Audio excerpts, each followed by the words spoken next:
والدین کی خدمت میں عظمت، اور اس بارے میں رسول کریم صلی اللہ علیہ وآلہ وسلم کا ارشاد گرامی ہے۔ آپ نے کہا کہ مسلمانوں اپنے والدین کے ساتھ نیکی کا برتاؤ کرو تاکہ تمہاری اولاد بھی تمہارے ساتھ نیکی کا برتاؤ کرو۔ ویسے بھی کہا جاتا ہے کہ دنیا جو ہے مکافات عمل ہے۔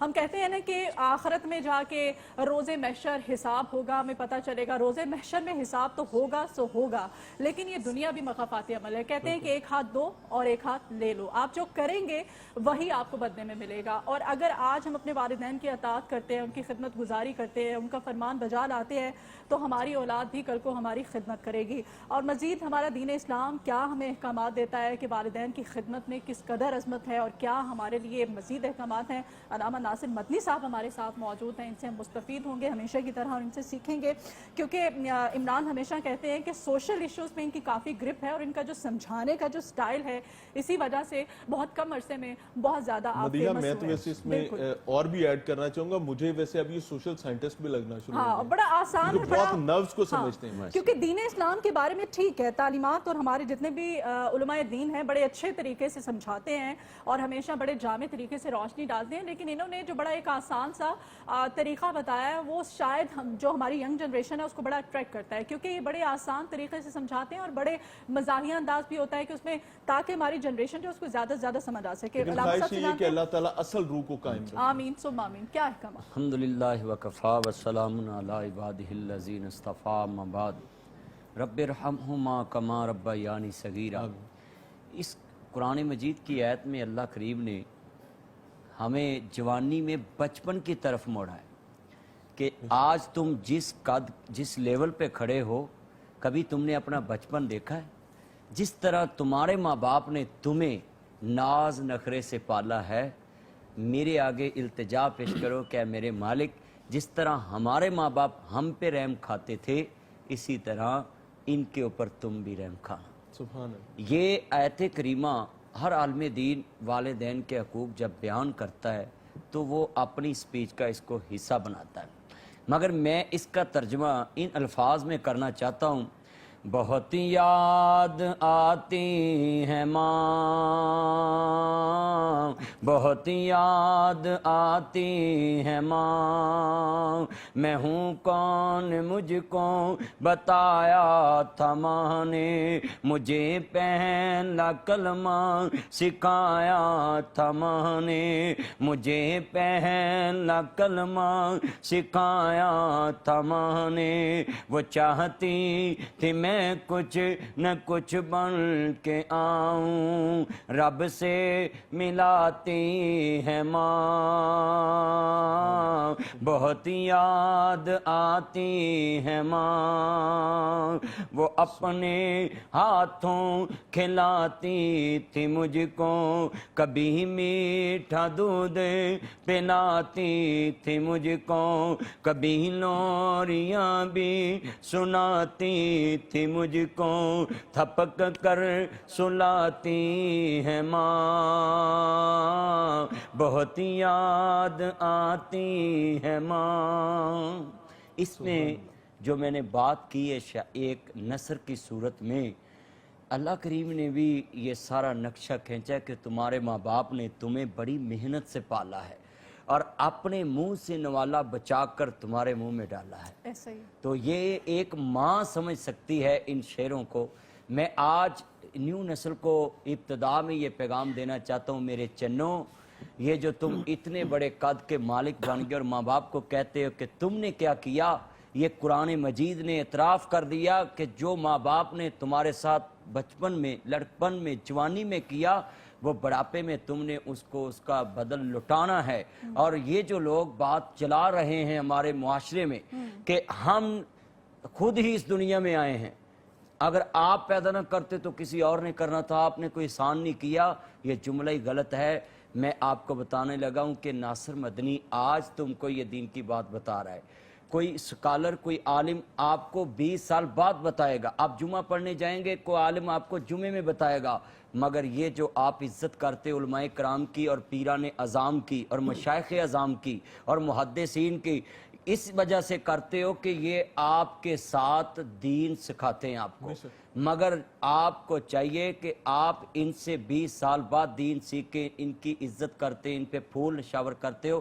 میرا پیغام ہے میرے چنوں، جس ماں نے تمہیں کلمہ پڑھنا سکھایا، جس باپ نے تمہیں انگلی سے پکڑ کر مسجد کا رستہ دکھایا، یہ بھی تمہارے مرشد ہیں، ان کو کاپی کریں۔ بالکل، بہت خوبصورت انداز میں علامہ ناصر مدنی صاحب مفہوم بیان کر رہے تھے ان تمام چیزوں کا جو انہوں نے آبزرو کیا ہے سوسائٹی سے۔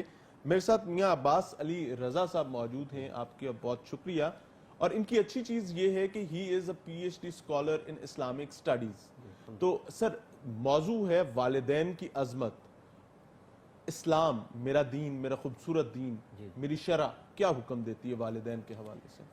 بسم اللہ الرحمن الرحیم۔ سب سے پہلے میں مشکور ہوں اور خاص طور پہ مبارکباد پیش کرتا ہوں رنگ برنگی اس بزم کو، کتنا فرینڈلی سا اللہ ماحول اس ہے کو قبول فرمائے کہ بڑا اچھا سا سیکھنے سکھانے کا آپ ماشاءاللہ موقع فراہم کرتے ہیں۔ تو میاں عمران صاحب، میں یہ گزارش کرنا چاہوں گا کہ سب سے پہلے ہمیں یہ سمجھنا چاہیے کہ انسان کی زندگی کے ان پرخطر راستوں میں، یہ جو کانٹوں سے بھرے راستے ہیں، ان پہ انسان اللہ رسول کے بعد والدین کے سہارے کے بغیر چل ہی نہیں سکتا۔ والد کو انسان کے لیے سورج سے تشبیہ دی گئی ہے کہ والد میں حرارت ہے، تپش ہے، اس میں وہ غصہ ہے، روشنی بھی ہے۔ روشنی ہے۔ تو وہ جو تپش اور حرارت ہے، اگر سورج کی بندہ شعائیں نہ لے تو ڈاکٹرز کہتے ہیں کہ وٹامن کی کمی ہو جائے گی، ہڈیاں کمزور رہ جائیں گی۔ تو والد کی طرف سے اگر ہمیں سختی نہ ملے تو تربیت میں کمی رہ جاتی ہے۔ والدہ کو چاند سے تشبیہ دی گئی کہ والدہ کی نرمی، مٹھاس، محبت، راحت، جو والدہ کے ساتھ بیٹھ کے جو سکون میسر آتا ہے، اسے چاند سے تشبیہ دی گئی۔ اگر انسان کی زندگی میں یہ سورج اور یہ چاند نہ ہو، اگر والد سورج جو ہے یہ دنیا سے چلا جائے تو دن روشن ہونے کے باوجود بھی تاریک ہو جاتا ہے۔ اگر والدہ دنیا میں نہ ہو تو رات بڑی سہانی ہونے کے باوجود بھی بے چین اور بے قرار رہتی ہے۔ تو یقیناً جن کے والدین ہیں اس پہ ہم آگے ذکر کرتے ہیں، اور اللہ تبارک و تعالیٰ نے قرآن مجید میں جب فرما دیا وَقَضَىٰ رَبُّكَ أَلَّا تَعْبُدُوا إِلَّا إِيَّاهُ وَبِالْوَالِدَيْنِ إِحْسَانًا، اللہ کا فیصلہ یہ ہے کہ عبادت صرف اس کی کرو، اور ساتھ ہی فرما دیا اور والدین کے ساتھ حسن سلوک کرو۔ مین کہ اپنی عبادت کے فوری بعد اپنے عبادت کی احکامات کو فیصلہ کرنے والدین کے ساتھ محبت اور حسن سلوک کے ساتھ جوڑ دیا کئی مقامات پر، صرف ایک نہیں ہے۔ قرآن کریم کی اکثر آیات میں جہاں والدین کے بارے میں ذکر کیا گیا، اللہ نے اپنی عبادت کے بالکل ساتھ جوڑ دیا کہ میرے ساتھ کسی کو شریک نہ ٹھہراؤ، والدین کے ساتھ حسن سلوک کرو۔ میں نے یہ فیصلہ کر دیا کہ میری عبادت کرو، کسی اور کی عبادت جائز نہیں ہے، ساتھ ہی فرما دیا کہ اور اس کے بعد کیا کرنا ہے، اپنے والدین کے ساتھ حسن سلوک کرنا ہے۔ تو یہ بڑا اچھا موضوع اور بڑا آج کے دور میں اس کی بڑی ضرورت بھی ہے۔ جیسے علامہ صاحب نے والدہ کے بارے میں ذکر کیا ہے، تو میں چاہوں گا کہ والد کے بارے میں تھوڑا سا ایک واقعہ بتا دوں۔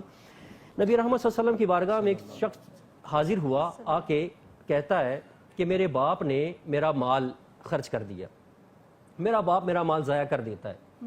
نبی رحمت صلی اللہ علیہ وسلم نے فرمایا جاؤ اپنے والد کو بلا کے لاؤ۔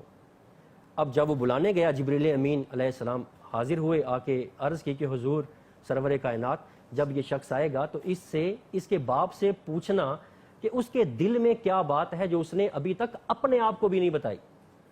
وہ شخص آیا نبی رحمت صلی اللہ علیہ وسلم کی بارگاہ میں، جب حاضر ہوئے آپ نے فرمایا کہ تو بتا تیرے دل میں کیا بات ہے۔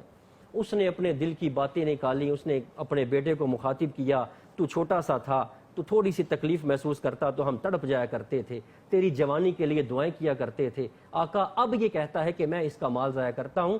میرے نبی رحمت صلی اللہ علیہ وسلم کو اتنا غصہ آیا کہ حدیث بتاتی ہے میرے آقا نے آ کے اس شخص کا گریبان پکڑا، گریبان پکڑ کے ججوڑ کے کہا انتا و مالکا لی ابی کا، تو کہتا ہے کہ میرے باپ نے مال ضائع کر دیا، یاد رکھ تو بھی اور تیرا سارا مال بھی تیرا نہیں تیرے باپ کا ہے۔ آج افسوس ہوتا ہے کہ آج کے ماحول میں علامہ صاحب ہم سے لوگ مسئلہ پوچھتے ہیں کہ میں جی لاہور میں آ کے سیٹل ہو گیا، اچھی جگہ آ گیا، میرا باپ بھائیوں کے ساتھ بچوں کے ساتھ گاؤں میں رہتا ہے، تو میں نے زکوٰۃ نکالنی ہے، تو مسئلہ بتائیں کیا میرا باپ جو مفلوق الحال ہے اسے میں زکوٰۃ دے دوں؟